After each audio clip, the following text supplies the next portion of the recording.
हुआ और इसी शिविर में 2022 के लिए शंखनाद कर दिया गया। पार्टी ने दिसंबर तक के कामों की रूपरेखा भी तैयार कर ली है।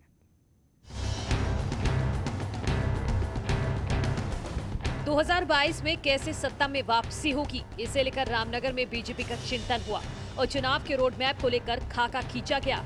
इस दौरान जुलाई से लेकर दिसंबर तक पार्टी क्या करेगी और कैसे करेगी, इसकी रूपरेखा भी तैयार हुई।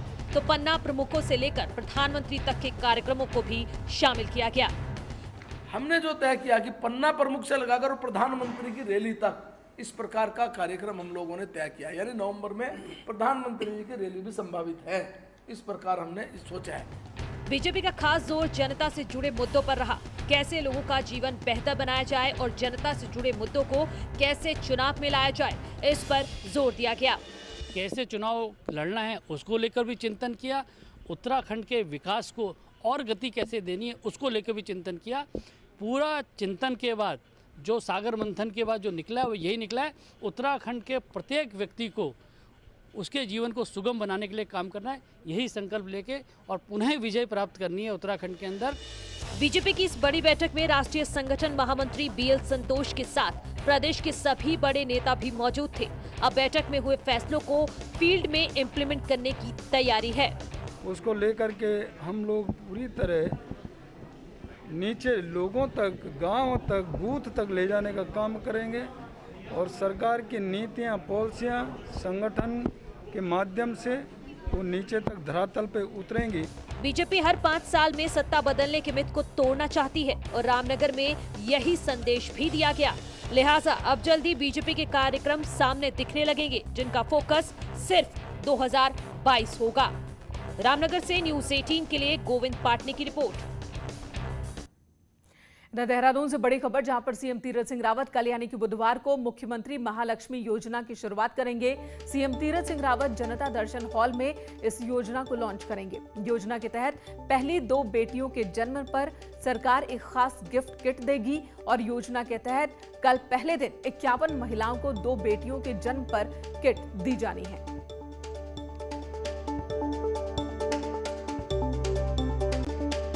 उत्तराखंड विधानसभा चुनाव में बीएसपी ने एक बार फिर से चुनावी बिगुल फूंका है और पार्टी सुप्रीमो मायावती ने सभी 70 सीटों पर लड़ने का ऐलान किया। बीएसपी के राज्य नेता भी मानते हैं कि उनके बगैर कोई सरकार बनने वाली नहीं है।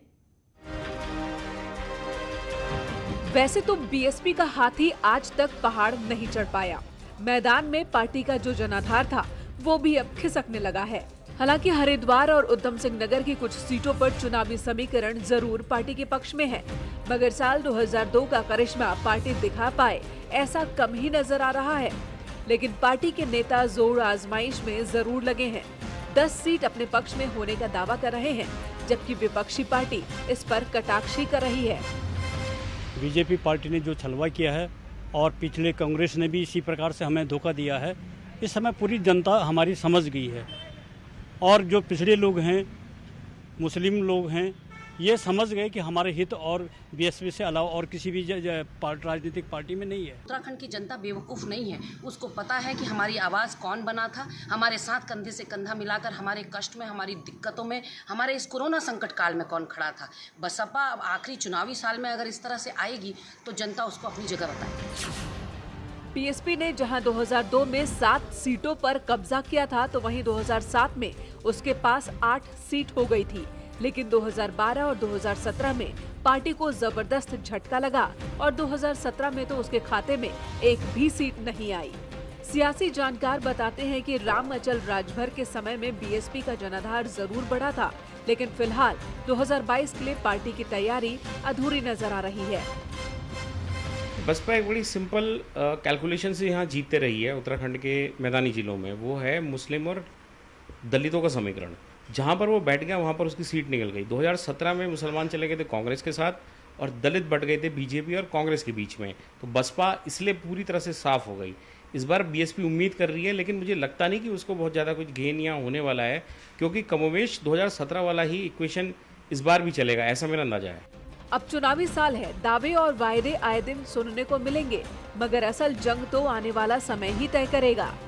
न्यूज़ 18 के लिए देहरादून से भारती सकलानी की रिपोर्ट।